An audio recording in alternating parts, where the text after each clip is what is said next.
মনোবীক্ষণ polyclinic, চিকিৎসার জগতে এক দশক। এখন এখানে সব বিষয়ে ডাক্তারবাবু একসাথে তলায়। ফোন করুন 7477999515 এই নম্বরে। চিকিৎসক বিরূপাক্ষ বিশ্বাসের বিরুদ্ধে ফের সামনে এলো চাঞ্চল্যকর অভিযোগ। মুর্শিদাবাদের এক পড়ুয়াকে যাদবপুরে একটি বেসরকারি মেডিকেল কলেজে ভর্তির ব্যবস্থা করে দেওয়ার নাম করে ৩ লক্ষ টাকা নেওয়ার অভিযোগ উঠল বিরূপাক্ষ বিশ্বাসের বিরুদ্ধে। এমনকি টাকা নেওয়ার পরেও ভর্তি সংক্রান্ত ভুয়ো কাগজ দেখানো হয় বলেও অভিযোগ। কাভেরি পারিবারিক বস্ত্র প্রতিষ্ঠান, এক্সক্লুসিভ কালেকশন সঠিক দামে পেতে আজই আসুন কাভেরিতে। ব্যাকে টিপের মাধ্যমে পেয়ে যান গোল্ড কয়েন। কাভেরি, খাগড়া, ভৈরবতলা, বহরমপুর। চিকিৎসক বিরূপাক্ষ বিশ্বাসের বিরুদ্ধে ফের চাঞ্চল্যকর অভিযোগ। মুর্শিদাবাদের এক পড়ুয়াকে যাদবপুরের একটি বেসরকারি মেডিকেল কলেজে ভর্তির ব্যবস্থা করে দেওয়ার নাম করে ৮ লক্ষ টাকা নেওয়ার অভিযোগ বিরূপাক্ষ বিশ্বাসের বিরুদ্ধে। আরজিকর কাণ্ডে বিরূপাক্ষ বিশ্বাসের নাম সামনে আসতেই এবার সামনে এসেছে ভর্তির নামে প্রতারণার অভিযোগও। 2021 সালের জুলাই মাসে জলঙ্গি থানায় দায়ের হয় লিখিত অভিযোগ, দায়ের হয় এফআইআর। জলঙ্গির ভাদুরিয়াপাড়ার বাসিন্দা দিন মোহাম্মদের অভিযোগ, ছেলেকে যাদবপুরের এক বেসরকারি কলেজে ভর্তি করে দেওয়ার নাম করে প্রথমে ৩ লাখ এবং পরে 5 লাখ টাকা নেন বিরূপাক্ষ বিশ্বাস। দেখানো হয় ভর্তি সংক্রান্ত ভুয়ো কাগজ। নিট পরীক্ষার রেজাল্ট হওয়ার পর কিছু মার্ক যখন কম হয়ে যায় ছেলে, তখন আমি ওর সঙ্গে যোগাযোগ করে আমি বলি যে এটা কি করা যায়। তো বললো এটা ম্যানেজমেন্ট কোটাতে ভর্তি করা যায়। তো একটু যোগাযোগ করা যায় কি করে। যোগাযোগ করলে বললো আমার এক দাদা আছে, ও দাদা ভর্তি করে দেয়, তাতে হয়তো কিছু পয়সা খরচা হতে পারে, সেটা কত পরিমাণ কিছু জানা ছিল না আমার কোনো কিছু। আমাকে একদিন ডেকে পাঠায় বর্ধমান মেডিকেল কলেজে।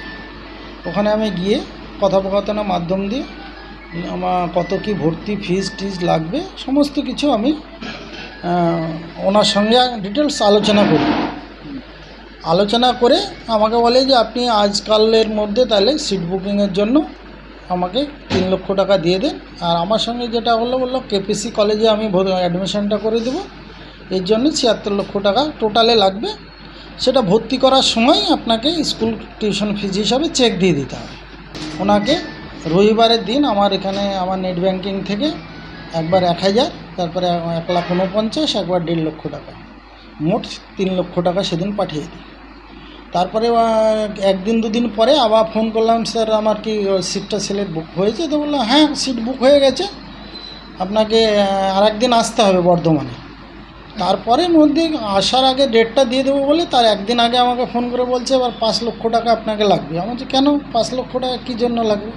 আমি তো এখন তো টাকা দেওয়ার কথা না। তো বললো এটা হ্যান্ড টু হ্যান্ড লাগবে। হ্যাঁ, আমি এটা বলার পরে আমার মনে একটু সন্দেহজনক হয় যে আমি তো এখন টাকা লাগবে এই কথাটা তো বলা ছিল না। তো কী কারণে আমাকে ক্যাশ লাগবে? তারপরে একজন যে যার মারফতে ফিরোজ শেখের মাধ্যমে সাক্ষাৎ হয়, সে বললো না কাকু কোনো সমস্যা হবে না, আপনি টাকা ৫ লক্ষ টাকা ম্যানেজ করে দিয়ে দেন। 1 মাস পরে আবার বলছে 10 লক্ষ টাকা লাগবে নগদ। আমি বললাম যে আমার কাছে তো এটা তো কথা নয়, আমি দিতেও পারবো না, আমি ছেলে আর ভর্তি করবো না, আপনি আমার টাকাটা রিটার্ন করুন। তখন ওই ডাক্তারবাবু আমাকে উল্টোপাল্টা হুমকি কথাবার্তা বলে, টাকা নিই যা পারিস তাই করে নিই, নানান রকমের কথাবার্তা বলেছিল।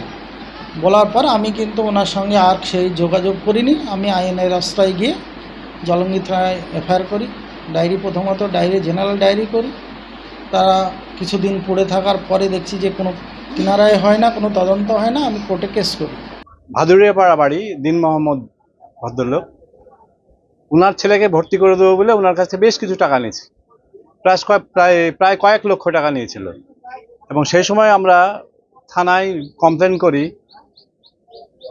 কেসটা স্টার্ট হয়, কিন্তু পুলিশ তার বিরুদ্ধে কোনো অ্যাকশান নেয়নি। হ্যাঁ, তখন বুঝতে পারিনি যে কেন অ্যাকশান নিচ্ছেন। এখন বুঝতে পারছি এরকম প্রভাবশালী লোকের বিরুদ্ধে কেন অ্যাকশান নেবে। হ্যাঁ, আলটিমেটলি কি হয়েছে, পুলিশ এখন ওই কেসে চার্জশিট দিয়েছে।